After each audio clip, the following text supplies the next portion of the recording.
This episode of the Better 2 podcast is brought to you by Kitty Mystic and DM Needham, author of My Days with the Dark Muse, as well as Love is Worth Waiting For. Hi gang, Donna here. Today we sit down and talk to a friend of the show, Peter Paul Parker. He and I think the last couple of times when we started our conversation, it always seems kind of like it's going to be a nice, normal conversation, but we always end up talking about many different things. Today, we talked about politics. We talked about music, the future of music, AI, as well as his festival coming up of conscious music. So tune in. Hi, Peter. How are you doing? Very good, very good. We're just coming out of a heat wave in the UK. It's actually been sunny for a few days. So we're all sort of sitting down in shock and awe. We had a touch of a heat wave where we got close to like high 90s at the end of August, but now we're kind of in it's time to pull out the sweater weather. So I'm not going to complain. I'm okay with that. Yeah. We had pretty much a mild summer, but it's been very dry. Wow, it's been completely opposite here. So the weather's going crazy all over the place. So we've had a completely different. From what Europe's been baking all this time, but we've been quite cold actually all summer. So we've just got our late summer now. So it's been quite incredible. But yeah, I like the sunny weather. Topsy-turvy weather. And yes, some of you guys, if you're a regular viewer, which we do have a couple of regular viewers, even though I took a little break, you may remember we talked with Peter twice already. So at this point, you're kind of a friend of the show. So today, before we started, we actually kind of jumped in talking, and it's like, no, let's save this for the show. So what I want to talk about right off the bat is let's talk about music and how that face of music has changed since, we'll say, the 80s and 90s. I mean, since we ended up with the invention of streaming and downloading, everything in the music industry has changed. And even the books I write, I set them in the 80s because guess what? We didn't have tech.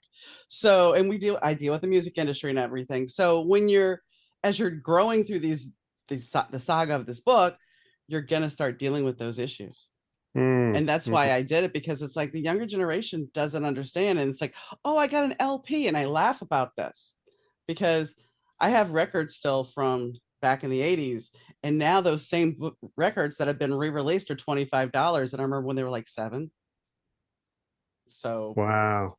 Yeah. So, but you're a musician, so let's talk about how this affects you. I mean, Spotify is great. That's what people say. Spotify is great. It's easy to put my phone and I can go. But how does that affect you? Well, I remember when it all came in, and I was very resistant for some reason, right in the back of my consciousness, and I thought this is not good. But people saying, "Oh, it's good because artists can get their stuff out really easily," and it's. But then I remember going to I was starting to get into the health and well-being sector at that point. I was meeting other people from the music business who were doing much the same thing. And they're saying, well, do you remember the day this all imploded in the UK? And I said, well, yeah, it was kind of when all this technology came in. So there was a vast array of people all doing all sorts of different kinds of work in the music business. And all of that was coming to an end with this introduction of technology. So it all sounds really great if you have an enormous marketing budget and you can still sell or stream to an enormous group of people. But for someone like me who, if I were to have to rely on my royalty checks, for instance, from my streaming, and I don't even know where some of the income comes from, I'd have to live off about 2 pence a day or something like that, which would be good if I was living in India. I could possibly put that up, but I'm not knocking the Indians. But as a professional musician, you think, geez, what happened to that? I totally get it, because KU, just sorry to interrupt you, KU for page reads, if you use Kindle Unlimited for page reads, it's like 0.0003 per page read. So it's not even a penny. Yeah. So I didn't mean to interrupt, but it's the same thing with the publishing world. But go ahead, please. Yeah, so you've got these entice you in, and firstly, it was you kind of had to pay. I remember my route was you had to pay these particular companies to get yourself put into e-magazines and things like that as it was building up. And it was all good because you got good exposure and lots of hits and things like that. But you're waiting for the check to come in, and it was something that never came. So there was all these other companies jumping in on this, making money out of artists, while the artists are still going, well, hang on a minute, when's the money coming this way? Because it's all going out. And I remember doing that, especially with my first album, Stepping Up. And I put a lot. I went up and down the country just as a solo artist to push it up onto radio stations, and got lots of plays on radio stations. Actually got a small royalty through PRS, which was good because it was all getting logged into the system. But for the sales of the album, it was ridiculous because it was all you could go to any pirate website and just download it for free anyway. So the MP3s, it was just at the time when MP3s were going on to streaming. So there was still the opportunity to sell MP3s. It was like 99 cents, I think it was, sort of 80 odd pence. So I was selling a few digital copies and still actually selling hard copies of my album. And I remember the days when you were saying about LP, someone said they get an LP. I remember we as artists, we used to think about, this is another thing that's died, I think. I was speaking to Skylar Jett the other day, and he's saying, because I was talking about putting an album together, and he's going, that's very old fashioned now. You don't think that way. You don't think. I'm thinking, well, yes, I still do, because it's an album with a theme to it, and it's my artistic input to it. So I want to put not just 1, 2, 3 hit songs. Yeah, I want to have something that has a concept and an idea behind it that actually flourishes and moves people along like a journey. So we've kind of lost that as well as musicians. Merchant, I had a gentleman named Merchant on, and he had a record come out last year. And yes, it was a whole concept thing. And the problem with streaming services and the way our music is presented to us now, as a younger artist, he told me this. He's like, the fact is, we are consistently wanting something new. We don't appreciate things. We want something new. So therefore, you better put something out quickly. Otherwise, you're going to lose the momentum. And then people don't listen. As you're saying, a concept record. His record is a concept. There's a start to it. There's a whole journey through it. And people don't listen. I mean, can you imagine? We'll use The Wall. I remember when my dad somebody had given him a Walkman, and he had the cassette of The Wall. And I think I was a freshman in high school. And it was like, so maybe 15 years old, 14, 15 years old. And I put this on, and the fact that the music is divided and it's just so intense, and there's a whole concept through it. There's a whole way to listen to the music. And I think we lose that now by just, I'm just going to put it on random and see what comes up. And I mean, there's a time to do that. But initially, when you get a piece of music, a record, you should sit down with it and really embrace it, because the artist did it. I mean, the artist did it for a reason. It would be like picking up a book and then just reading random passages, and you're not going to get the story. No. I remember that with The Wall. Yeah, it's a brilliant album. Dark Side of the Moon as well. The one that came before that is there's no. I suppose you could listen to Money on its own. That's a great song, but to have that whole feeling wash over you as it takes you on a journey, and it used to be something we always put on in the mornings at the end of the all night parties, so that the sun would be coming up. You'll still be doing whatever you're up to. But it was like the sun coming up and the Wall blast, the Dark Side of the Moon coming through, and that big crescendo with the voice. And it was an experience. It was not just listening to music. You're actually part of it, and you could feel the experience washing over you as they intended it to. If you listen to the lyrics, especially The Wall and Dark Side of the Moon, both of those albums got really profound lyrics. So you can either sit there and just let it wash over you, or actually get really involved with what the writers are singing about. And I think that's also another important aspect to music that gets lost, because when I was writing songs and they were getting out there, I think the statistic was about 3% of people actually just listen to the music properly, the lyrics properly, which I think is astounding, really, as well, because music is great, but I think if you're listening to a song and it's got words in it, then I really do feel that the whole package is to listen to the words. But also, I think a lot of artists are trying to hook and, like you're saying, people in quickly. Then they're watering down what they're actually really feeling just to try and get that hook. It's a bit like the marketing today in today's world. Everything's like sell, sell, sell, and it feels like that with the artists now, that they're getting pushed down that line to create. If they can't carry on creating, then they get pushed to the side, and the next one comes along, and then they do that again. So it's like almost like a conveyor belt pushing people onto it, and then when they get exhausted, which it is exhausting if you keep writing and writing and writing, it's exhausting. And it's not always your best stuff. You get thrown off the conveyor belt and somebody else gets put on behind you. And to me, it's losing its artistic sort of nature, which is what it should have. When I go and hang out with, say, more spiritual people who just sing mantras and things like that, they're brilliant and talented artists, but they would never actually write songs for themselves or for other people to listen to, because they go, what's the point? Who's going to listen to what I've got to say? And I think that's such a sad reflection of how music seems to be going at the moment. I think there will be a turnaround on that when people start to get out there and play live again and people go to more live gigs. But lockdown, I think, must have been the end for me with music, in the respect that I can't get out there and play live anymore. Is gone completely dead. I have to build up a little local following again, things like that.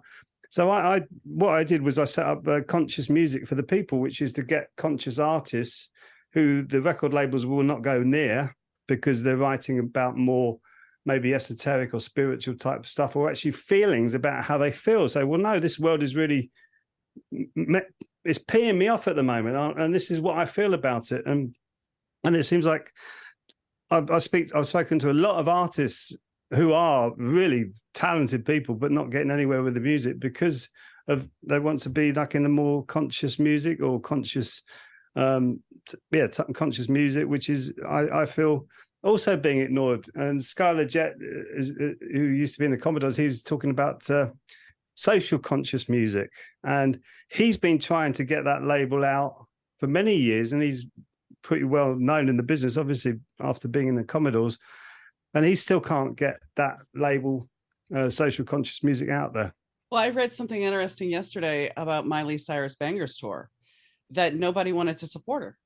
Nobody, so she had to fund the whole thing herself because nobody wanted to support her. They knew she could do it, but they didn't want to support it. It's all about, at a certain point, and this goes with most companies. This goes most industries, whether it be music or even insurance. When I worked in insurance, I sat in a couple of actuary meetings, and it was just ridiculous because they're like, okay, we're going to write hurricane policies. And I'm thinking, wait a second, you're already financially having some issues and you're going to go write hurricane policies, and you're writing high risk insured drivers, but you're all about getting that quick cash. Well, you know what happened to that company?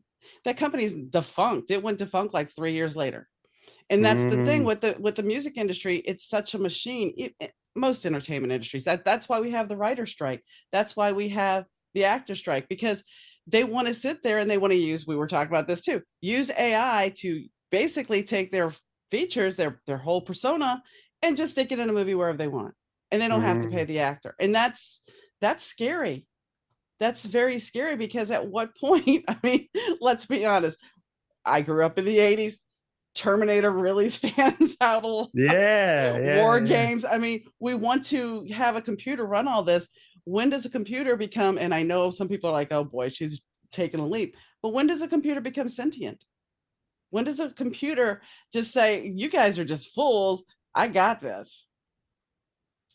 I personally think that's perfectly feasible. If you've got something that does become self-aware, who knows? This technology is so far advanced. I think personally is much more advanced than we actually realize. And they can now take somebody's, they can record them from all angles and also kind of get into the DNA almost and project them into a room. And it's like, my God, well, I mean, who's that? And then they can make them sing pitch perfect, or they can make them dance in ways that human beings can't dance.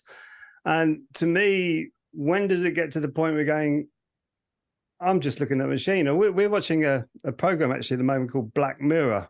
And it's like a Netflix thing, and it's exactly this. And there was one case where this woman, a young girl, she's under 25, she's been put into a Loctite contract. She's fed up with it. She doesn't want to sing all the pop stuff with all the pink hair and all this. She said, I can't do this anymore. This is really killing my artistic integrity. I want to do something a bit more darker and a bit more earthy. So what they do is they pump her full of this this drug, and she put her into a coma, and they start sucking out tunes, melodies out of her brain, and then they release that and release her as a virtual makeup of herself. She breaks out of that, and they all get arrested in the end. But to me, this is not too far away from the truth, because you're going, well, where does the AI stop and the humans? Well, when does the human being stop and the AI begin, I should say? Because we're almost in a world where technology is brilliant. And don't ever get me wrong, because I think as a songwriter, I think to have all the technology in my little room here, this little studio, is phenomenal. But if I were to say you can get to little programs like Band in a Box, and you can just go, right, I want a jazz song in A minor, I want at least 7-chord progression, and you just go push the button, there it is. The whole everything's done. So, and then if I go, well, I want to put the melody on top of that, can you put a nice sad melody on top of that? There's the melody. And then you go to, was it Chat GPT says, well, I need lyrics on being a melancholy song about sadness or about breakup with a partner. Bang, push the button. So all you got to do, you don't even have to put it together anymore. You just plug it into the machine. Well, and see, we've had some in the States here. We've had litigation about this. We've had litigation. You cannot copyright anything that is AI. You cannot copyright it. And the fact is, Amazon has now put on, when you go to publish a book, they ask you directly if your cover has been AI'd, if your story has been AI'd, because there was a lot of people just going into Chat GPT or whatever and creating a novel. And granted, most people are complaining that the novel is total crap, but they're still doing it. And so a judge ruled that you cannot copyright AI material. So that kind of puts a kibosh on it. But you have to look at the AI can make people say things that aren't real. They can put somebody in a situation that hasn't happened. So there's lots of different avenues that there's slippery slopes, and nobody is really stopping to think that, hey, what are we doing? What are we doing? I didn't say that, but yet I'm going to be accused of saying it because somebody put that in there. So yeah, it is a slippery slope. And I think to me, it all comes down to what I would term as arrested development. I personally feel that we've all gone through like a trauma. I think even childbirth is traumatic, but as children, I think we've all been through trauma, i.e. in the respect, if you look at it on a lighter scale, especially the children coming through the 60s and the 70s, we had this permanent fear of nuclear bombs, and then in the 80s it was the big AIDS thing, and then the 90s the banking crashes, and then now in the 20s we've got the pandemic. So we're in a constant state of fear. Personally, this is what I feel, and therefore in that fear we become arrested. We're like in arrested development. We're not actually progressing into adults. Some of us are, and some of us are seeing this, others aren't. And what we've also got is this class of people who've gone to these schools and universities. I went to them. I've met the people who are actually kind of running the country now as politicians, and I rejected it. I thought they're all being conditioned in a certain way to be in a certain way, and they're not actually thinking about what they're doing. They're just thinking of the role that they're doing. So they're not actually conscious about how this is affecting society. And I think AI is a classic example of that, because Elon Musk has even put his hand up and said, you guys need to legislate on this because this is getting completely out of control. So he's carrying on with it with his Neuralink and putting AI into your brain and stuff like that. But he's having to keep up with everybody else who's doing this stuff. And it's to me, it's completely out of control. And what we could have is like an amazing technological world, as long as we're still in connection with our natural world. I think we need to have a balance of the two, because when we lose connection with the natural world, and I'm not talking about living out in the woods. No. I think our natural world is this conversations, having mind-opening conversations to think, I've got to push this boundary a little bit of who I am as a human being. And I need to, that's why I think art or any kind of creativity is important for us, because we need to be able to create, because we are natural creators. I know I hear it all in the sort of mind, body, spirit arena, but it's true. Everybody can create. Everybody can create a mood, an atmosphere, even a piece of art to that extent, or even a blog, or, you know, everyone's got a blog, and I believe everybody's got a song in them. Even when you cook, you create. And to go back to your point, though, you know, when I look at, you know, you're talking about trauma. So I graduated high school around 1985, actually 1985. So I'm 17 in 85. And by the time my stepkids hit 1997, there were school shootings. There were metal detectors in the schools. There were bomb threats. So over here in this country, we have even that. And then we're even more traumatized, because now you can go to the grocery store, you can go to a concert, and you might get shot. You don't know. You don't know what's going to happen. Mm-hmm. And then we also had, and of course, 22 years ago, yesterday, we had the towers. So it's like we, in here, we have had the consistent trauma. And I know that you guys had bombings and everything else. I understand that too. So it's like all these little things for political or religious reasons that happen, or because somebody's ideology doesn't match up, or let's be honest, a big one is the greed of the people that are in legislation. They don't want to legislate for the people. They want to legislate for the corporations that are paying them. Because in this country, and I could get in trouble for saying it, but it's true, they pass a law saying corporations are people.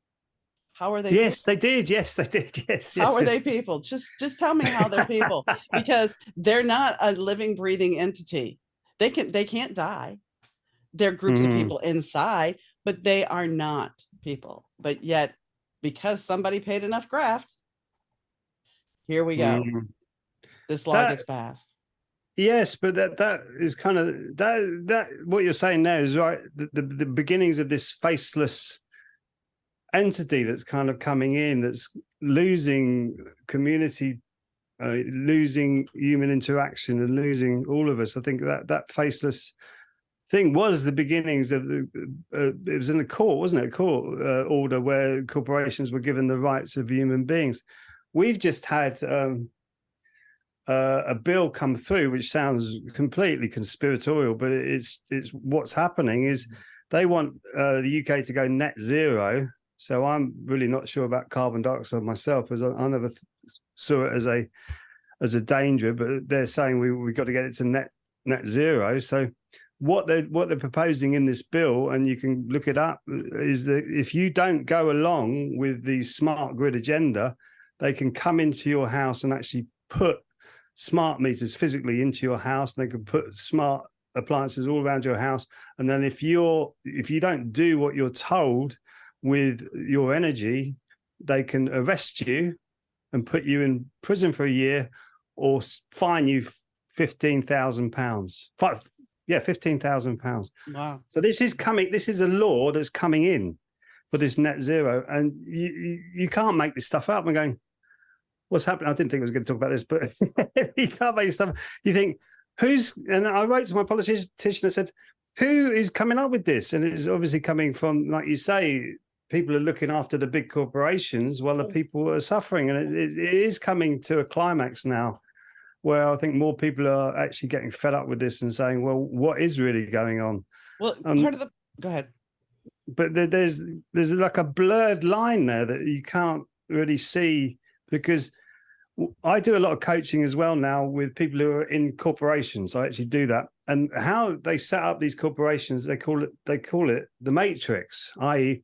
there's no one actually responsible for anything. So if you were to get involved with, say, a music company, and you were trying to get to somebody who's dealing with your A&R, I'm assuming this, but I know this happens in other corporations like oil companies and things like that. You wouldn't be able to actually get to somebody who's actually responsible for anything. So you'll be chasing around trying to find who's responsible for this, and there's no one responsible. So you go to the boss and they've got, oh, don't worry about it. So nothing's actually getting fixed in anywhere, in any of these corporations. And I know this firsthand because I'm actually talking to people in corporations where this matrix type thing is happening. So there's no one. This is another thing. No one's taking responsibility for anything that's going on. There's 2 points here I want to talk, because over here we have think tanks. We have think tanks that create the laws for the congressmen, and they get these bills that have stuff tucked in there, and they don't even read it because it's 400 and something pages. And now it's becoming very apparent that our people that are in office, and nothing wrong with age, I'm not knocking age, but when somebody suddenly has a glitch and just stands there, or they're having somebody whisper in their ear because they don't know that they're supposed to be voting, it may be time for you to leave office. Oh, you talking about Finkelstein? Was it I'm Finkelstein? talking Dianne Finkelstein and Mitch McConnell. Both of them. Just Mitch McConnell twice now has just been in the middle of talking and just froze. It's like, did somebody not charge him? What's going on? But that these are the things. It's like there's this think tank, so it's like, so they're all working through, here's the bill, you pass it and be done with that. And then I was gonna say, and then I didn't sleep right, so now I've lost my second point. But what were we talking We've got that about? in the UK now with this whole transgender issues. There's a private corporation who are putting the curriculum together that's been passed by legislation for the curriculum to go into schools without anyone actually looking at it and saying whether this is right or wrong. So this private corporation can put stuff onto the school agenda without any government oversight or any outside oversight. It's just completely coming from the corporation. And they've just been taken. There's a court battle going on with that at the moment because they say we can't do this to our children. And I'm just going, well, who let that go? Where did that come from? How can you have a private corporation putting it onto the school curriculum, whatever they want, without it being checked? There's no checks or balances on it. No checking whether to see the content is okay for 5, 6, 7, 8-year-olds to be seeing this, and obviously it isn't because the parents are going bananas. But it's like I don't know. I don't mind. Anybody can do whatever they want. I am very liberal. Well, exactly. My father. My father is he can't hear, so we talk via text. And I sent him a picture of me at Disney World when I was a little kid. I think I was about 5. And he's like, well, they've ruined Disney. And I'm like, okay, where is this going? And he's like, those liberals. I'm like, Dad, I do not wish to get political. I do. Oh, this isn't political. Okay. And I know in my back of my head, oh, yes, this is going to be political. And so he's like, they ruined it. I'm like, how did they ruin it? Well, should kids be able to pick their sex? I'm like, Dad, it's their choice. I'm not involved. It's none of my business. I don't care. It's their life. I don't care. And I said, and do you? Well, it's none of my business. I should go. Yeah, you should, because we're not going to talk about this. I'm not going to see your side. And that's the thing. I think people are so caught up in these norms. And the funny thing is, the people that are bitching the most about this are the people that grew up watching Some Like It Hot with Tony Curtis and not Walter Matthau, Tony Curtis, and can't think of his name. I am tired. Oh, so, yeah. Walter Matthau. No, not Walter Matthau. No, I know. I can't think of his name, but you know who I'm talking about. And Milton Berle, dressed in drag. Jack Lemmon. Jack Lemmon, yes. So how many people did they watch growing up in drag? David Bowie, hello. I mean, these were your heroes. These were your rock stars. But yet now you have this whole phobia because somebody told you now that you shouldn't be that way. And it's gotten so bad here. And I know we're not supposed to talk about religion, but I have to say this real quick. We have the evangelical church here, and they are now dismissing the teachings of Christ. They don't even want to listen to it because it's not going along with their agenda of being so in control. And I'm just like, then how do you even say that you're a Christian? Not that anybody can be whatever they want to be. I don't claim. religion is a touchy thing for me, but to hear these people that are dying on the cross saying that save a baby, blah, blah, blah, yet you're dismissing the teachings of Christ. Kind of defeats the purpose of being a Christian, since Christ is right in the name.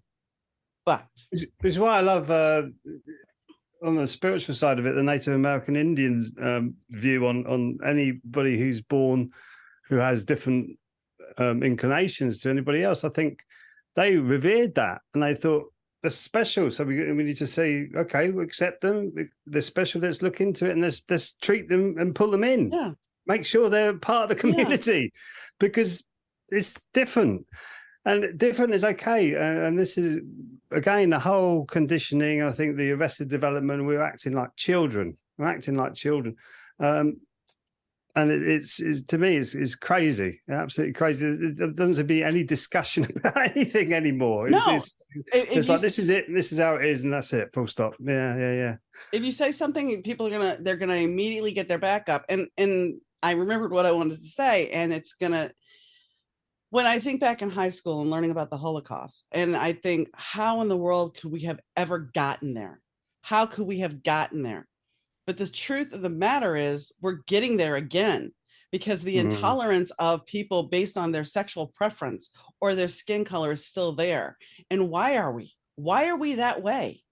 Why can't everybody just, in the words of Rodney King, everybody get along? Why can't we all just accept each other for our differences? If you don't like somebody, then don't like them. If they're not in your bed or in your life, why does it matter? You know, it just, everybody wants to stick their nose into something else. And I think the internet and COVID gave this emboldenment, at least over here, I can say what I want to anybody I want. It doesn't matter how I hurt them, because the only feelings that matter are mine. And and I was listening to an author talk about how, people started ganging up on another author. And the fact of the matter is, these people that ganged up on him reveled in this person crying, reveled in her pain. And it's like, how is that? And you consider yourself not a bully. This is the people that were picking on this person. You consider yourself not a bully, and that because you had the moral high ground and it was your right. But if it's the other person's belief, why are you even doing that? My God. Yeah, it's like I liken this to it's the new age deception, right, of spirituality. Part of that is if it doesn't serve you, you can reject it and actually be who you want to be, and express yourself how you want to express it. But they forget the most important part of that: as long as it doesn't hurt or harm anybody or anybody else's property. Yeah. That's the teaching. That's the whole teaching. But they're saying, no, express yourself, be free, be happy, say whatever you want to anybody else. But as long as you're not hurting or harming anybody, which was like the common law, we were brought up with that before this corporate being a human entity, a legal entity, we've been turned into legal entities as well. So it's almost like anybody can say whatever you want to anybody else. Most people, must say, wouldn't say it to your face, but the point is they're doing it on the keyboards, and they can do it under comments and things like that.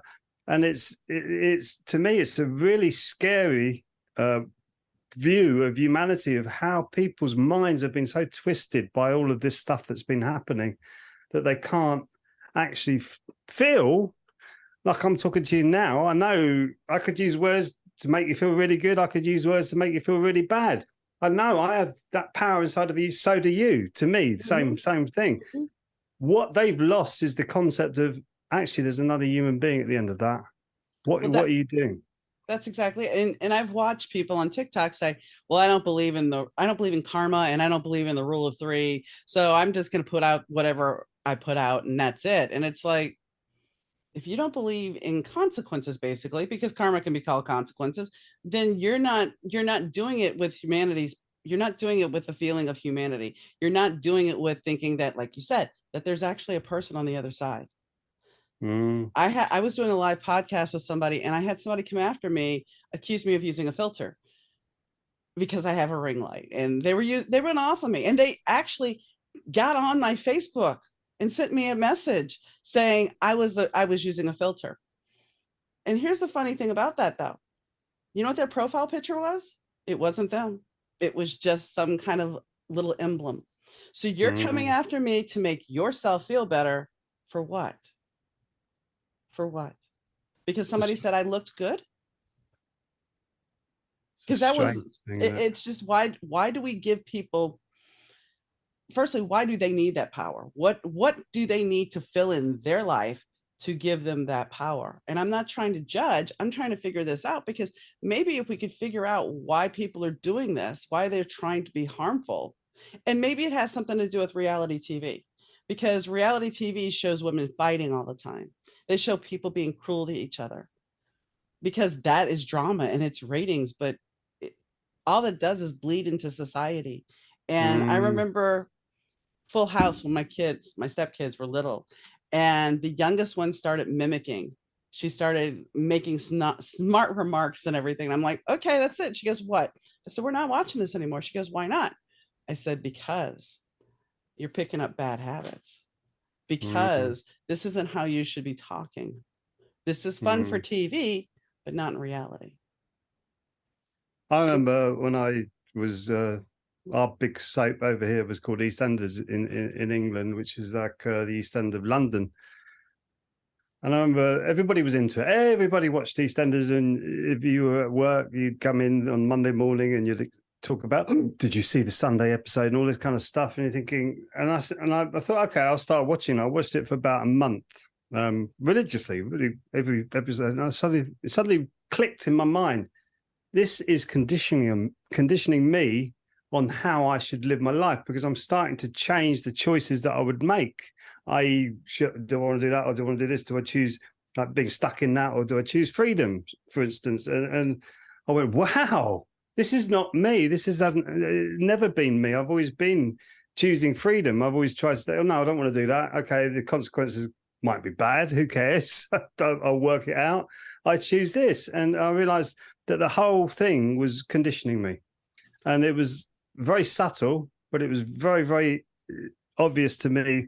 And then I started to explain that to other people. Go, no, you're seeing too much into it. You're seeing too much. And then you see society, how it's formed now from back at that time, especially in London. You think, you've all been watching EastEnders. So it's like walking into the EastEnders set, the way they talk with each other, the way they act, the way they're, like you say, aggressive towards each other. You listen to two friends talking, you think they're having a go. I know the Polish accent is very aggressive, but when the two friends are talking, sounds like they're having a row. Now, when two English people are speaking, it sounds like they're being really aggressive towards each other. And it never used to be like that in this country. It used to be quite friendly and, well, very friendly and very, all right, mate, how you doing? They're quite chirpy, like the chirpy Cockneys, like the Londoners where I came from. They're all bright people. Now it's been so dulled down and conditioned into this grey merge of what I call yuckiness. It's like yucky. You walk out there and you go, oh God, what's happened to you? I played a festival the other week, Kingston Carnival, and I haven't been into my town centre. It's one of the biggest shopping centres in the UK, if not in Europe, and I just couldn't believe the caliber of the people there. And there was one young boy, it must be about 15, 16, because the economy's got so bad, they're now just walking along the street and just picking stuff off fronts of shops and just carry on walking. They don't even run anymore. And this guy pulled him up and he pushed him. And he said, and this young guy, 15-year-old, goes, don't push me. Don't push. If you push me again, I'm going to get the boys down there and we're going to kill you. End of your life, right? Going to kill you. And I go, this is Kingston, one of the biggest town centres in the country, with this kind of activity going on. And for sure, I would imagine if he would have carried on, he would have called his mates up and they would have gone out and found him and killed him. And you think, wow. And there was two girls walking past my wife and I, and they could have been, the way they were so brusque, loud, spitting everywhere, you think they were two sort of common thug blokes. It was like each to their own, and that's fine by me. But it was just, why do you want to be like that? Because I've seen that kind of behaviour on reality TV from the girls, and you think, Okay, that's how you want to be, but it's conditioning. Mhm. It's not. It's nothing more, nothing less than conditioning of how this is how you should present yourself. I've seen it also with gangsters. I've known some gangsters in my time, which is what happened in the music business. You kind of got introduced to them, and meeting a gangster's daughter, she was quite rough and brusque, but that was her, and that's how she naturally was because she was in a tough Right. um, childhood, right? But these people, I don't think they were who were walking past. I think they were just conditioned to be like that. She was fine, and I accept her for how she was. But this is kind of, you know, when it feels a little bit fake and forced and Oh yeah. conditioned. Yeah. Is I how it mean, felt. when the Hunger Games came out over here, at the theater, and there was the biggest book, and Hunger Games came out, and I looked at my husband and I said, did you ever think maybe that they're trying to set us up and prepare us for maybe what's coming in the future? And he looked at me like, are you nuts? And I'm like, no, just think about it. And then, like, I think 2 or 3 years later, all the restaurants started going with gray. Everything started getting turned, and McDonald's Happy Yellow Arches now, where suddenly the building was gray and squared and boxed, and all the fast food places were gray and squared and boxed. And I'm like, what were you saying that I was miscommunicating? Because the Hunger Games were pretty much gray and bland, and here we Mm, are. And I think media does condition us a lot, because I know somebody who, she watches the Kardashians, and she's gotten her lips done, and she's gotten her Botox done, and she's in her 30s, and it's like, oh my goodness. yeah. And it's, why do you want that? These people are not real. They're not. It's scripted reality in most cases, but we are sold this, just like the EastEnders, you were saying. We're sold this, Mm, that this is how we should act. And I remember, I haven't watched the national news since during COVID, except for when we had the uprising. But I stay away from it, because it's telling you a narrative. It's selling you a narrative. There's other news sources, and I'm not saying go find conspiracy theories, but there's other news sources that are legitimate, and you need to look outside of what is being shown to us. There was a movie in the 90s called Wag the Dog. mm. Do you remember that movie? Yeah, I think yeah. With Long time Kirsten ago. Dunst and I think Dustin Hoffman, and it's all about how they create a fake war. And Yeah, now yeah. with our technology, and I'm not saying that things are fake, I'm not going the conspiracy theory route. All I'm saying is the media knows how to sway us.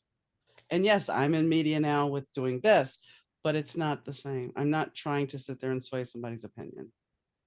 When I went to protest the banks in London, when people were waking up to the fact that the Bank of England isn't actually a bank for us, it's a private corporation that is lending the money government and then charging interest on that, and we have to pay that loan back from taxpayers and then pay the interest back. There was a big surge against the banks, and so I went to protest. Little naive me went up there thinking, I'm going to do my protest, do my bit. But I did it anyway. And we were coming out. I think it was when there was someone who was killed actually in that protest. But what happens? I walked around the corner. There was two people with completely covered faces. Everybody was like me, just normal looking people. And we got kettled in there into this space around the Bank of England. But these two people turned up with hoods and masks and sunglasses, started smashing up one of these banks. And people were going, why are you attacking that bank? Because we're not here to protest banks. We're here to protest the central banking system. Is the difference. So it felt like they were kind of on what do you call them, agent provocateurs. They were kind of trying to cause trouble. And then the police started to kettle and push people, and that's when I think someone got pushed over and cracked their head on the skull, cracked their skull on the pavement, and died. So, and I thought, geez, I've got to get out of here. And I found a way out of it and walked around. And that was the only trouble that was happening, the police pushing the protests. And the very first release of the Evening Standard was bloodbath in London over bank protest. And it was one person that got pushed over. So it felt like the police were trying to wind up the protesters to make them fight back. but nobody was doing that. And on the front page was this guy with blood all over the pavement, and saying it said bloodbath. And I rang my sister-in-law straight away and I said, this newspaper headline is ridiculous, because this is not what happened. And I read the first part of the story. This did not happen. So the second edition, because the Standard always comes out first, second, third, fourth edition, because it's like very quick news for the London area. Second edition, completely different headline. I didn't even have the bank protest on the front page. And I just thought, that was really, we used to have a thing called, what was it, the rise and fall of Reginald Perrin. I don't know if you ever saw that in America, but it was the same thing. He used to walk past headlines, newspaper headlines every day, and he'd look at it and go, and then he'd get to his office and go, well, that's not real. And he'd look into it and it wasn't real. And it was a comedy. It was a comedy type thing. But yes, I feel that there is a lot of propaganda in the mainstream media and the mainstream news. And it seems to be going along with an agenda that is not very good for the common man and woman on the street. It's not very good for us at all, because especially over COVID, you've had the biggest transfer of wealth we've ever seen in human history. It's just gone straight up. It's been incredible. And that's fact. There's financial fact. Also, we've seen now the British Medical Journal are questioning the medical efficacy of not just vaccines, but all sorts of different things. It's just released an article. It's a fascinating article to read it, to see where the lobbying money that used to go into these big institutions that have been set up, like the CDC and the FDA, the Ministry of Health. Also, there's another one in the UK, I can't remember. I think it's just called the Health Institute or something like that, and the NIH in America, where mostly it used to be funded by government taxpayers. Now, 50%, 60%, 70%, 80% now coming from private lobbyists. And the British Medical Journal was saying, this is an enormous conflict of interest, and how can anybody be seeing anything with proper eyes when you've got this massive influence on the medical industry? And I go, yeah, at least somebody from like a very established journal, the British Medical Journal, actually speaking up and saying, this is what I saw when I was going around talking during the pandemic to people about holistic health, which is what I'm really into. I wasn't allowed to say anything, but you could have people saying all sorts of stuff about all sorts of other stuff. And you go, how can you say that? You can't say that for sure. You can't say this, you can't say that. I couldn't say anything. All I could stick to was the facts, like vitamin D, immune system, all that kind of stuff. So it's interesting to see where we're at, because it's not just in music that this is like imploded, or in art. It seems to be every faction of human society seems to be imploding at the same time.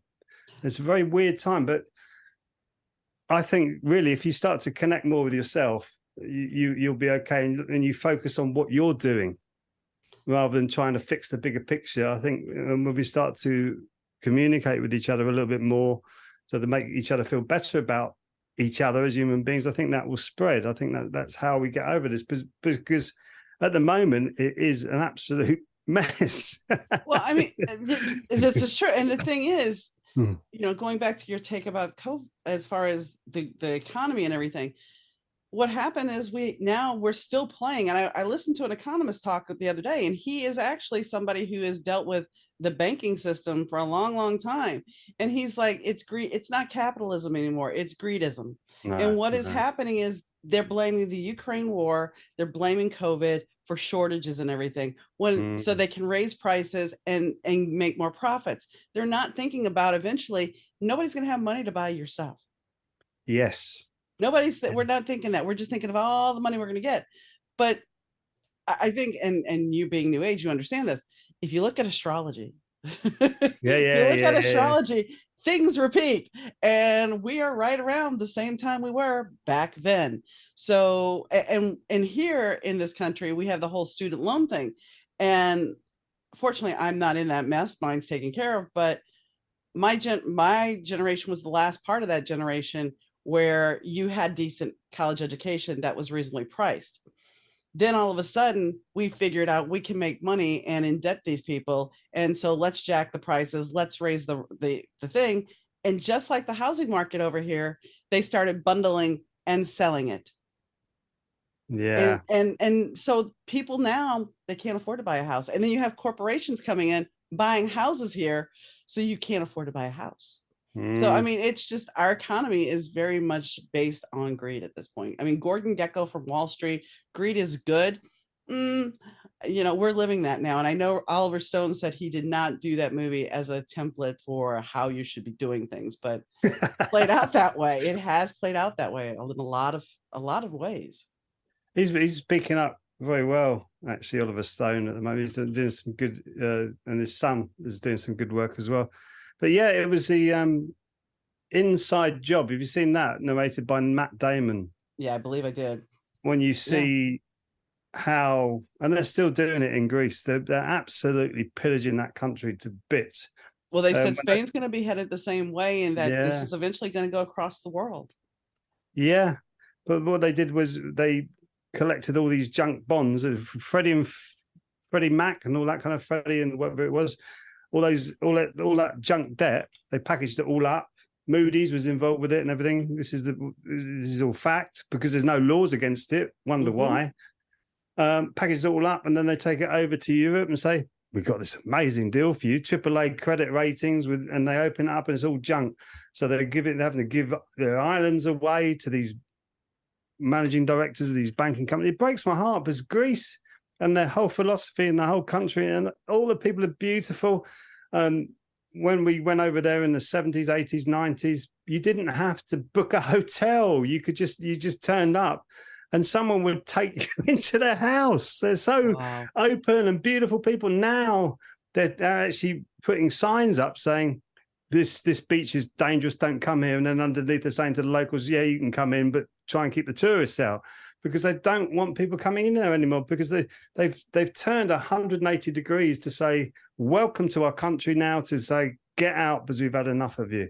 And to me, that is to do with the raping, the pillaging of their resources, because Greece, I mean, the olives that came out, that feeds the whole of Europe, all their olives. And now that's all being destroyed and burnt down. And yeah, it's awful what's happening there. And yeah, it's coming across the world if we allow it. And I don't know how you stop it, but I think to actually let your politician know, or your senator, or whoever your representative is, if you let them know that you know, I think it slows it down a little bit. But more people need to suddenly take a look at this and go, why is this happening now? Why is this happening? And it's not conspiratorial either anymore. No. I mean, there was people into conspiracy theories, and I don't mind listening to conspiracy theories as long as it's got some sort of credibility to it. But this is not. This is fact. This is what's happening. This is literally a corporate takeover of the world. You've got BlackRock, I think, owned about 90% of the assets of the world. It's like, well, and that they were talking recently because we had the banking collapse here in 2008, and Obama was in office, and there's a document now showing basically that Obama had people from Goldman Sachs helping him, and he's making money, and yes, I voted for him, and I don't knock him, but if this is true, this document, because yes, back to AI, we can create anything we want to form a narrative. But if this is true, if he did have these people, that he wasn't the man that we all thought he was. And that's why the banks got a slap on the hand, and they're still continuing to do what they do. And that's until we actually take back and say, you're not a person. And until we say lobbying is not lobbying, lobbying is bribing. It is legalized bribery. And nobody talks about that. Everybody's like, oh, it's not bribery, it's lobbying. What's the difference? Please tell me the difference, because there is no difference. It's the same thing. I'm still trying to influence you with payment. I saw this. I studied politics at school for some reason. I don't know why I chose art, history of art, and then I just saw economics and politics. And I just thought, oh, I'll do that. I'll just do that. I didn't mind. I enjoyed the O level of economics, so I'll do the A level, and it just had politics thrown in on it. And I remember going through government legislation and policy making, and they were called quangos at the time, not lobbyists or NGOs. They're called quangos. And I put my hand up to the teacher there and then, and I said, "This is wrong. You got a private company here putting in legislation to these politicians where they were voted in by a certain group of people expecting a certain manifesto. And this is how the system's been set up. But now you've got this quango pushing in and putting in their 10 penneth to get what they want out of it." And I said, "This is wrong, surely." He goes, no, this is how it is. This is how everything gets funded and everything's okay. And go back to sleep, Peter, forget about it. And that was way back then. These aren't the droids you're looking for. Yeah. Yeah, exactly. But I don't know about over there, but over here, a lot of the politicians, once they're done, if they're young, they move into the private entities with these firms that they helped. So it's like, why shouldn't I help them? Because they're going to give me a cushy job that's going to keep me in the lifestyle I'm accustomed to. And it's not a little amount of money either. This is how big Tony Blair. Yeah. He absolutely ripped the British Constitution apart. Not only because we were in the European Union, but he just ripped it apart. The whole court system, he just ripped it apart single-handedly almost. And he was preferable to the banks, and I think it was Morgan Stanley or something like that. He just walked straight into a consulting job where he doesn't have to do anything, maybe a couple of speeches a year, and he's getting millions. Yeah. You think, well, I wouldn't mind, $1 million would be. I mean, that's the sad thing. And they were talking about, there's a couple of millennials or Gen Zs on TikTok, and they're talking about the economic divide, that if you evenly broke down the economics, that the boomers would all be multimillionaires, but every other generation besides the boomers, especially Gen Z, I think they said they would get like $79,000 each because of all the wealth where it's accumulated. And that's the thing. The one thing that they don't think about the economy, especially when they talk about raising taxes and everything, they don't think that the working man keeps putting money back into the economy. The rich person sticks that money away. They buy a boat and that's it. They buy a house. That's it. It's not them living paycheck to paycheck like most people are. Wondering, and then the stress that goes with that. Oh, that's why they want to keep you working and working and working and working, so that it somehow keeps this thing going. I've always thought that growth is a bad thing if it's not sustainable. You cannot just suddenly grow and then not sustain it, because it's always going to cause bubbles and collapses. And that's what we had. I'm not saying go back to the gold standard or even sterling for this country, but what happened with the great wars that happened before, was it 71? I think we went into fiat currency, but the great wars, you had a massive inflation during the war, then it would anchor straight back down onto the value of what your currency was based on, i.e. gold or silver. And as soon as it came off, I think it was to fund the Vietnam War, Nixon put it onto the fiat currency for the world currency. And it went up, and inflation went up, but then it just carried on going up and up and up and up. Whereas you'd probably be able to buy a beer, I don't know, for 10 cents or whatever before that. Now, how much is a beer? Or even a loaf of bread? It's just like 100 times the price. Yeah. I mean, unbelievable. My mom used to sit there and say, "Oh, we need a good war." And I'm thinking, no, we don't. We've been in a war. I mean, truthfully, the United States has been at war all the time. We're always at war with somebody. It doesn't matter if it's just us monitoring somebody. We are always at war. I mean, somebody told me that. I was like, yeah, right. And I actually looked at the diagram, and pretty much we are always fighting. And that's the sad thing. Our military budget could do so much more. But now apparently the people that are leaving the military are telling the people that are trying to enlist, don't. That's how bad. I mean, it's getting really dicey over here, because you get a job, a corporate job, and you're still on public aid because you can't afford things, because you're not making a living wage. And now apparently the military is getting to be the same way. So what are you doing with these multi-billion-dollar, this budget that you guys have? What are you investing in? Oh, you're giving it to your corporate buddies? I think it was Mm, Eisenhower who said back in the late 60s, watch mm. out for the military industrial complex. And that's where we're at. And that's BlackRock. That's those corporations that are trying to rule the world. Yeah, have you heard Eisenhower? That was a brilliant speech. But have you heard JFK's last speech at the American Media Association? No. You've got to listen to that.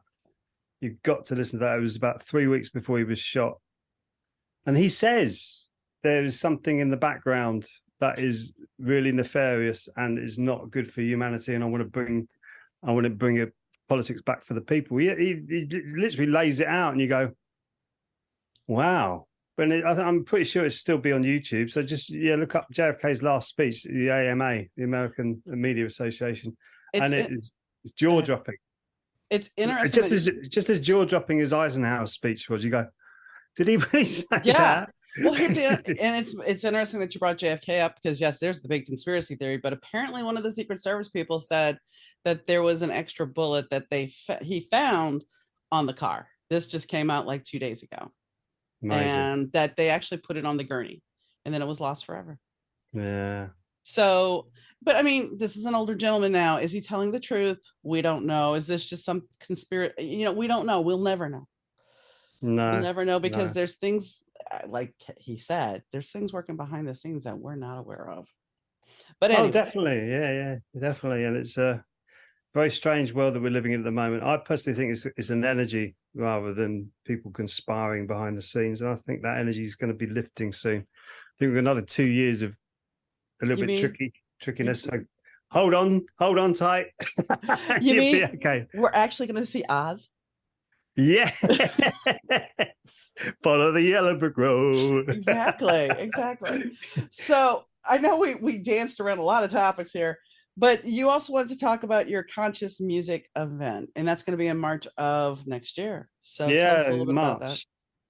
What I do now every year, we've done the first one, is get a group of conscious artists, singer-songwriters who, some of them had real long careers in it, people who want to sing conscious music, i.e. music singing from the soul kind of thing.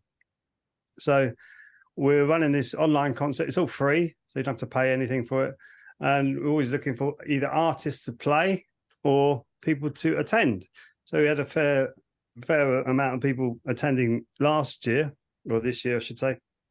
Next year, we want even more people. So to support the artists, because what we're really seriously contemplating is setting up a cooperative for musicians where they can have MP3s on the website, theconsciousmusecollective.com, and sell their art, sell their books, sell their music, sell whatever they create. And therefore, there will be no middleman cutting in on their profits. Obviously, the collective will take a cut so that it can keep perpetually promoting itself. But that's what we're seriously considering at the moment, is trying to set up a cooperative to help artists. So really it's the beginnings of that venture. So we do need support for people just literally to turn up to the gig. And the artist was good. The last feeling we had was me having the vision of showing lots of people out there in the world trying to make it a better place. And it worked. It was like 3 hours of entertainment. We had short videos of people actually expressing what they were doing, and also artists who were singing about what they're going through at the moment. And it was beautiful. And we had a few people watching who are fairly well known in the music business. And they said that was a really good show. You just need to advertise. They really said advertise the crap out of it, but excuse my French. No, that's fine. you wanted to advertise it, get it out there bigger, because this is a really good idea. So yeah, I need to get some publicity on that and try and get more people to turn up. And you can just go to the consciousmusecollective.com, or just even Google conscious music, and the website will come up near the top. And all you do is just register for tickets, and you get the tickets. It's actually on a Zoom call like this, but you get tickets to come in as a webinar, and you can watch the concert for free. Nice. And we would really love you to have you there if you're interested in conscious music. So yeah, it's about, because I've been writing some really interesting songs recently, and I wanted a vehicle for me to play live on, and this is This is what we're trying to achieve: is get more conscious artists out there singing more and doing their stuff. Because I think music needs to come back to the people and away from AI and away from the corporations. I think music is such an important part of our life, all of our lives, that we really need to take back control of it and actually start to appreciate people, what they're writing, even if you're not. What I liked about what we did last time is we had jazz singers, we had rock singers, we had a really ethereal singer, we had a sitar player and a flute player, and we had all sorts of eclectic types of music that were all in one bundle, as it were, but it worked. That's what was wonderful, that it worked. And to me, I remember being in a band with a guy who used to put some weird stuff in his chord changes. And he goes, yeah, but if you really think about it, you can make these things work. And we did. And I'm really proud of all the team who helped me put it together. So, yeah, we're doing that March I can't remember the exact date. I think it's March the 19th or something like that. Yeah. March the 16th. March the 16th. That's the date of it, 2024. So it'll be here quicker than you realize. It's coming around. Time is going very quickly, and that's also to do with the cycle that we're in. Is called the quickening. Time is speeding up because the Earth is moving in a strange way, I think. So it feels like time is like speeding up, and it kind of is. But I feel what's good is I don't feel my age because it feels like that time's gone, but I haven't changed at all. So that's a good thing. That's a good thing. Although as soon as you said the quickening, all I could think of was the movie The Highlander. Yeah. That's all I could think of. But that was a pretty painful quickening. So let's hopefully it's not going to be like that. No, I think it's going to be a lot better. I think when more people see what's going on, I don't think we're going to put up with it. I think the human, what we've been used as is like a matrix almost, from the big corporations taking over and getting people to come into their corporations, and then compartmentalization was much like the matrix. You do this, you do this, you do this, and none of you know what the other one's doing, so therefore you could never set your own thing up. I'm in charge of this, that's it, full stop, I've got the monopoly. That to me, I think, is going to come to an end, because that was like an old male energy sort of control freak type thing.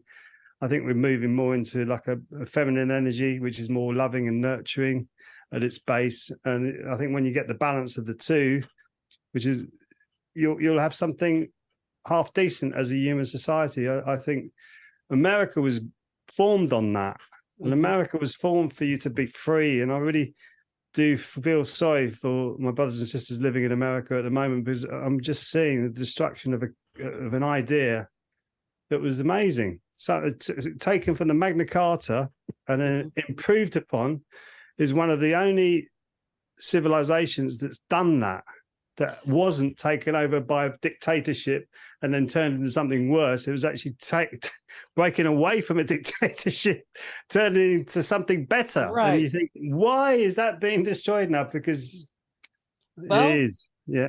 Pluto, we also are in a Pluto return, and to go for the metaphysical route, democracies only usually last about 250 years, and we are right around there. So, and then, the thing is, now with all the research that people can do, our atrocities of our own are showing up. The things that we've done to go into other countries are showing up. And that kind of makes you look at things and go, we're not exactly what we appear to be over here. And it's unfortunate, because like you said, we were sold that we were the land of the free and home of the brave. And then we look at what we've done and how truths have been revealed, how we sold guns and how we were involved in cocaine trades and how we did. And it's just kind of like, what? I guess we weren't so innocent. Yeah, I think before that, I think when it was in first made a country, I think it was really. But then again, the corruption comes in, the greed comes in. And it really, from my experience, it doesn't take much to ruin something that's good. I really do believe in that saying, one bad apple will spoil the whole barrel, and I think it's true. I Mhm. think it's a very small amount of people that's done this, and I think that they will be finally seen now for what they're doing. Someone came up with the expression philanthropaths, philanthropaths, which I think people who are making out that they're philanthropists and doing good things for humanity aren't actually Oh, doing that. What yeah. they're doing is they're shuffling money around that goes back to themselves, making out that they're doing good things for people, but basically there's always an angle to it that always comes back to them. So they're not real philanthropists, and that's where the expression philanthropaths come from, because they're Well, like psychopaths. somebody, not to put Elon in the same place here, but they were talking about how Elon basically he gets paid in stock. So he does a stock buyback, he takes a loan on the stock, he ends up paying back the loan from selling stock, and he ends up making money off the interest plus. So it's like you and I can't do that. No, But so no. he's not working hard and he's just continually just making money this way It's because of like a stock tap that buybacks. turned Yeah. on. Yeah, that happened back. It wasn't again in the 90s where they in the stock exchange they had I think AI then, or Mm-hmm. maybe 200s, where it was just like a croupier just coming in and scooping up, Mm-hmm. just scooping money into accounts. And Mm-hmm. you think, what what kind of mindset do you really enjoy, just seeing figures get bigger and bigger and bigger on your screen? Because when you get to a certain point, it doesn't really matter Well, you can't how many take it figures with you got you. there. We're all gonna go. You can't take it with you. What do you want, a velvet lining casket? I mean, Yeah. what do you want? Do you want a gold casket? What, you can't take it with you. So what are you doing by watching your other members of society suffer? Mm. What do you gain by that? And I think that's really what we have to look at. It goes back to the bullying situation. It goes back, the trolls on the internet. What satisfaction are you getting by watching somebody suffer? I think it is like we was talking about at the beginning, is the trauma, and the people I went to school with who became prefects. And as soon as they became prefects, they had the little badge on them. And then they saw the younger boys, because we were like in the fifth and sixth forms, and they saw the younger boys. You watched them being real authoritarians to the younger boys, stealing their cigarettes and all this kind of stuff. And I used to watch that and go, and then I would have a word with them, go, "Oi, you leave those kids alone." There's a song in that somewhere. You leave those kids alone. Stop bullying those kids. And to me, it's an expansion of that. They've got into this position of perceived power that we've allowed them to have. And now I think with this net zero type thing coming up, how they see or the world changing is to bring everybody into poverty so that people can't afford energy. So therefore, you have to make it up as you go along, because you're saving the planet, as it were. I think the planet will heal itself if we allow it to heal itself. I stop polluting it, stop putting so much plastic into it and things like that. I think the planet is intelligent enough to heal itself. So for us to go through all of this stuff, I think more people are realizing what the political class are doing is absolutely abominable, because it's coming from the elitist class. They're not elites, the elitist class, who are like looking at us and not really caring about their fellow brothers and sisters on this planet. And I don't think they do care at all. One little bit. I think it's it, all fake. But it's what do you do? I mean, what do? You look at them, you go, goodness me, how can you be a sentient, conscious being and actually be like that? To me, is like, it's the false Marie Antoinette quote. Let them eat cake. yes. I mean, that's the thing. It's still that mindset of let them eat cake. It's not going to affect me, so why do I care? But the truth is, we're all connected, whether it is by spirituality, by energy. We are all connected. I had a guru on, a yoga guru, and he talked to a yogi, and he talked about the fact that if we all sat for 5 minutes and had the same thought about healing the planet, we could all do it. We could change Yes. the vibration, but we don't Yes. look at that. We look at the tangibles of money, of those things, the things that we can touch. We don't think about the energy or the connection. That's why I love my Ki Gong classes, because it's like a South Korean form. And each time somebody comes to my class, and they do it like just an email from someone in New Zealand who just popped in on one of the online classes, because you see here seeing her sister, and she said, my life's a bit busy for what I feel traditional Qigong is, but I did your class, I did it twice. I was so taken by it, and I said I've never felt so connected with myself within the space of an hour. And I just thought, yes, that's all you need to do, is just connect more with yourself. And when you start to connect more with yourself, you actually start to realize there's something a little bit more to me than just how I act, how I am, what I do. There's a lot deeper to it, lot deeper, a lot of more depth to all of us, which is why I love Qigong in that respect, because the way that I feel about it is more about the connection to the earth and connection to the people. It's like my Master Jean, who used to teach me, she used to say a lot of people have spiritual diarrhea, i.e. they're talking about, oh, the connection, everybody's one. But I said, if you haven't got that connection to the earth and also the connection to humanity, as well as the spiritual connection, whatever that is, then you're going to have either spiritual constipation, you can't express yourself properly in the way that you really want to as a human being, or you're going to be talking a load of gobbledygook about the Arcturians and the Lemurians and all this other stuff, which is all cool stuff, but we don't know that right here now in this present point in time when we need to change things. So to me, it's like a distraction. It's about us focusing on ourselves. Like this. Yes. Oh, that's a brilliant one as well. Yeah. Yeah. Bing, bing, bing, bing, bing. And now people in their 20s and 30s having this issue with the neck, serious issue with the necks. Their postures are changing. Going into Kingston and seeing some of the men kind of like this. But think about this for a second. Isn't it interesting that the way evolution worked? I know evolution's a bad thing, but think about evolution. We were hunched over, and now guess what? We're going back. Yeah, going backwards. Who knows? But yeah, it is very interesting times we live in. And I personally feel we are in the Kali Yuga, which is what the Vedas teach us. And this is showing us, and this is what they say in the Vedas, exactly what you don't want in your life. You're seeing now what's coming up. You're seeing very clearly, this is what the Bible says as well, the apocalypto, the lifting of the veil. You're seeing right now what you don't want and you don't want to be like. So in that respect, if you're seeing that, you have to start to move the way that you act, feel, think, your emotions. You have to move it away from that so that you become more in tune with yourself. And you might be a rascal like me. I'm a little bit of a rascal. I like to play and have fun. And when I go to the elderly community centres, I play with them and toy with them and go, you're a bit of a bad boy, Peter. I say, yes, but I'm good. My heart is good, but I like to play.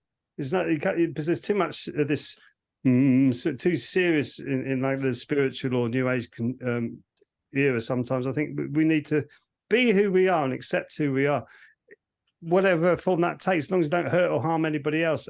But you can see clearly what you don't want to be, and you can get sucked into it very easily, i.e. you were talking about politics earlier, or religion, or even now war, even speaking to Ukrainians about their war, and you think, oh, I can't say that because that's going to upset you. And it's there was a guy, a dentist, talking about how he had a patient and that it's hard for him to do his job because and it wasn't a comedy skit. She gleeked. She put her tongue to her teeth and she gleeked. Well, the lady ended up saying, she's like, oh, I'm a squirter. Well, that has a total different connotation now. And he's like, I'm trying to figure out how not to say anything or respond to this woman. She said it 3 times. He's like, if she would have said it one more time, would have had to dismiss her. And she's a sweet old lady, but I could not, I can't talk to her like that because words have changed. Yes. And that's a problem we all find ourselves in, because there's certain words now that we've used throughout our life that now you can't use. Because I play with my wife with that a lot, because she'll say something like, Ooh, that's a bit racist. Well, I mean, come on, I know what you guys used to call cigarettes, and you could definitely get in trouble for saying that now. Yes, yes. Just having a fag. Yes, yes, that would get you in so much trouble right now. The wrong I person know. hears it, you're going to get roasted. Yes. So, Yeah. I mean, times are changing. I'm not against change, but sometimes it's just like, even as a writer, because yeah, I do write in the 80s, and to be factual, I have to use some words that may not be appropriate. I personally feel my father used to say it a lot to us as children: sticks and stones will break your bones, but words should never hurt you. And I really do believe that. I think what's happened is we're too connected with our thoughts and feelings and emotions, which are so transient, and we're not connected to actually what we really are, which is energy. Right at the core of us, we're energy. And if we could tap into that energy, we'd suddenly realize you don't lead. It's like people say, well, who are you? And they go, well, I'm a musician. No, no, actually, you're not. You're not a musician. Well, what am I then? Exactly. What are you? You don't know what you are. And it's more tapping into that, I feel, would be, which is what the religions in the world have tried to do. And they've twisted it. They've twisted it so that they could bring in their own gain. A great box set we saw called the Borgias, the Catholic popes, the Spanish Catholic Pope, and the beginnings of that was brilliant because it was this encrusted hand with this beautiful encrusted bowl with all jewels and gold and everything like that coming across the screen, and this hand with all dirty with like threadbare clothes coming over and putting the money into this encrusted pot, and then the hands coming back apart. And I'm thinking that should be the other way around, really. You should be giving to the Yeah, poor, not the poor giving yeah, to you. yeah. And how everything's been inverted with our what I would call our spiritualism, which is really just you, your energy body, which is connected to, like you say, everything on the field, the quantum field. Which some people would call it God, other people would call it the field, or the Tao, which is Hmm. the Tao philosophy, or Krishna, which is the Hindu philosophy.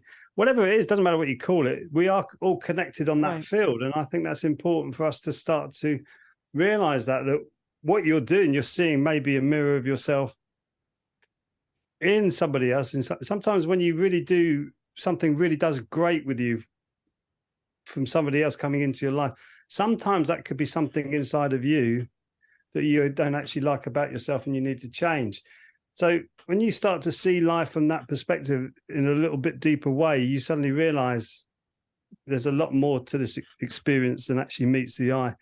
And when you just base it on money, greed, materialism, it becomes such a sad and shallow existence. And I know that from having people gone up into the banking system in London, made millions and millions and millions, and still miserable as hell. Got everything they ever wanted, but still miserable as hell because there's no connection within themselves and with the people around them. And I find that really sad. So if we could find the balance that we've got this amazing technology, we've got all this wonderful stuff that could be creating great houses with. We could be more connected with nature and have everything, have our cake and eat it and have a wonderful life. And I think, but are we going to do that as a species? I don't know. I think as we're going to do that in communities, yes, I think that's slowly building. Good people are starting to connect more all over the world because of Zoom like this, Right. and having decent conversations and opening people's minds up. So within smaller communities, pockets will grow. And I feel that that's where the changes are going to come because people, at some point, there's going to be enough people turning around and saying, I'm not putting up with that anymore. Right. What am I going to do? We had it with the pensioners when they tried to get them to change putting the bins out on a different day in I think a borough of London, and every single one of them refused. So they had to reverse the policy to say, okay, we'll go back to that day. So it's just really rejecting what is happening at the moment. I think on a deeper level will help stop this coming in. It's not due to come in anyway. If you look at it from the Vedic astrological viewpoint, we're hitting the bottom of like a cycle and then rising back up into a better cycle, and then it drops to even worse than this when you will have no way out of this. So I think we're on a good time to be in the planet, actually, to be able to see what you don't want, and also to do something about it. I try and stay a little bit clear of it. It might get a bit uncomfortable, but I think you can stay a little bit clear of it. I really do firmly and passionately believe that. But when the next time comes around, there will be no chance for humanity to get out, and that's what it says. And from doing extensive readings from the Puranas and the Vedas, to me, they're explaining exactly how this society is, i.e., there will be enormous hypocrisy, enormous corruption. You'd have students killing their teachers. You have people just killing people for fun and all this kind of stuff. It's written, it's all in there, and it all says that about today's world. But it does say there's going to be a bounce up into a golden age, which is, we're kind of coming into that now, which is why you're seeing what you're seeing. Because if you think about, if this was to really take grip and you not being able to do anything about it, we would never be able to have this discussion. So there is grassroots and hope. There's elements of, not like I was fooled by Obama because he brilliant hope, and I thought, yeah, brilliant, there's someone here who's going to actually do something. But then looking back, because I was in such a daze, he didn't really say anything. All he just said was there's great hope, and he's a beautiful orator, wonderful speaker, very charismatic man. I'm sure he's a great laugh to be around, but he didn't do what he said he was going to do for the people, and that was one of the biggest letdowns I think I've had in politics for a long time. So, but I think that's the problem. We have so many outside forces puppeteering everybody that's in power. And I mean, our president before this one, you listen to any of his speeches and it's word salad. It's not coherent. It rambles. And not to make any offense to the president we have now, I don't think he should run again. I think he's too old. I think we need younger people in office. And yes, Obama was a younger person. I understand that. But I think we need to have our people in there that are moral and not so willing for the greed to pay them. But the problem with that is you'd have to change the laws. And in order to change the laws, you have to have the right people that aren't going to be bribed. So it's just like a big hamster wheel. And until we actually sit down and go, enough is enough. You know, to quote Donna Summer and Barbara Streisand, enough is enough. We can't take it anymore. And I mean, that's the thing. It comes down to a point of, when is enough enough? Kids getting killed in school on a daily basis isn't enough to do something about guns in this country. But we want to worry about a drag queen telling a fairy tale story in a library. Something there seems a little off, if you ask me. But it's something to gin up the base, to get them to get their agenda. And it's always, I mean, you can look at, if you research Jerry Falwell, you'll see how they created and got Reagan into office to get this agenda going so they could repeal Roe v. Wade and all these other little laws that they've repealed, because they would like to see us as a theocracy. Which, didn't we leave you guys because of that?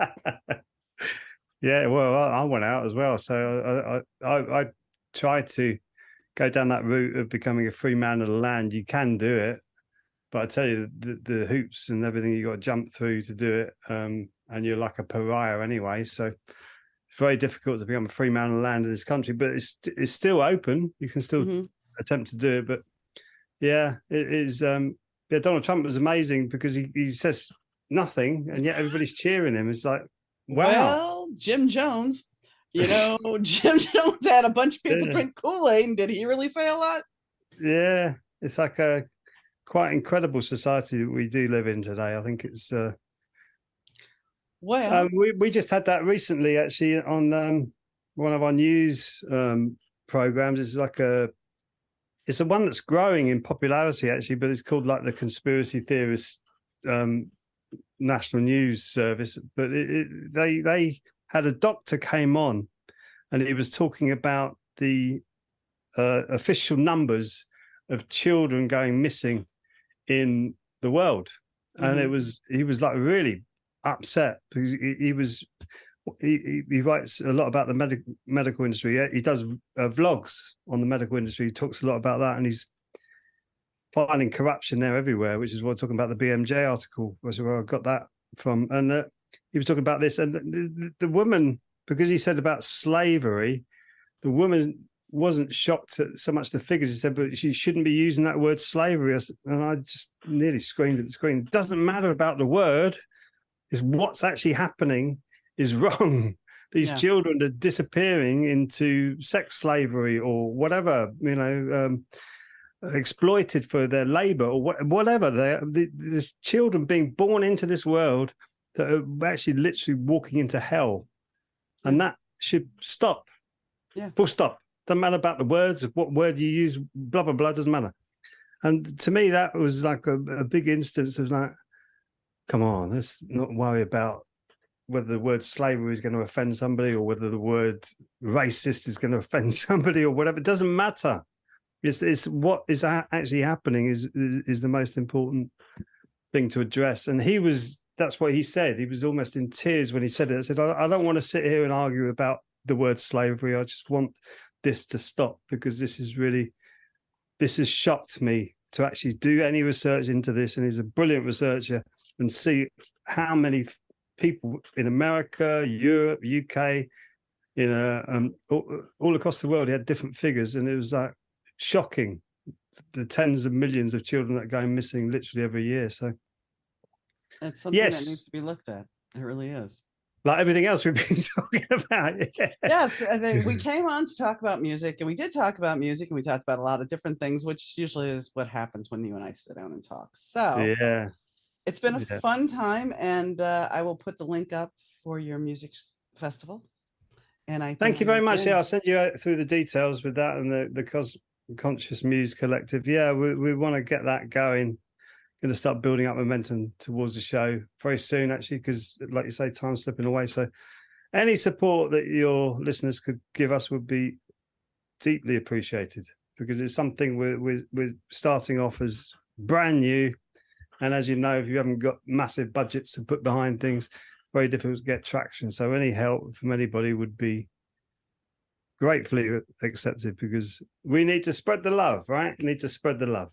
Understand. Thank you, Peter. All right. Speak to you soon. Yeah. As I said, leading into this, it was a very diverse conversation, and it went a little longer than normal, but sometimes we do have those long podcasts, and that's okay. I hope that you guys got some information out of it. There are many topics we discuss, as well as the economy. And while that is not normally what we would dive into, sometimes I think we do need to look at different things.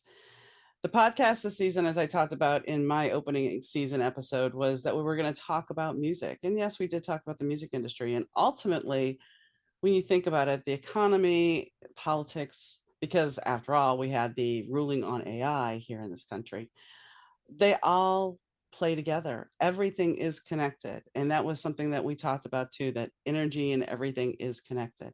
And that's okay, because that's where we really need to start paying attention. If we're all connected and energy is connected and we're working through those things, those fields, then we have to pay attention and understand that what I say to you is going to affect me in the long run. Maybe not right away, but if I have compassion and I know that my words hurt somebody else, or my actions or something I do hurt somebody else, I really need to realize that there are ramifications for me, because ultimately we're all connected.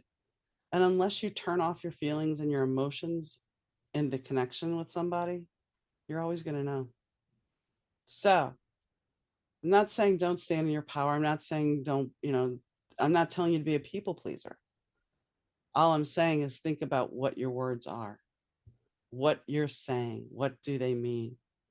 And is it going to hurt somebody? Because you don't want to traumatize somebody. We talked about that. And I've said it before on the show. I had somebody when I was in a sophomore year in high school, so 15 years old, tell me that if my mother loved me, she would be down in New Orleans with me instead of living in Shreveport, where she had a job. And eventually we would move. But at the time, this girl took it upon herself to look me dead in the eye and said, if your mother loved you. And I remember it's hurting me. And let's be honest, those words had power because guess what? I still remember it and I still talk about it. And while some people will say, we'll just get over it, I am over the feeling of it, but those words still had power. So think about what you're saying, because sometimes your statement that will never mean anything to you and you will forget it might just hurt somebody or cut them to their core. So pay attention and use compassion and love when you're talking. On that note, I hope you had a great, I hope you enjoyed the show. And well, as always, Rich Zai from 30 Year Audio did the sound. And I hope to see you next time if you're watching on YouTube. And if you're listening, wherever you're choosing to listen and whatever time, I hope you enjoyed the show. So on that note, I hope you have a great day, evening, weekend, whenever. And I'll catch you next time, guys. Bye.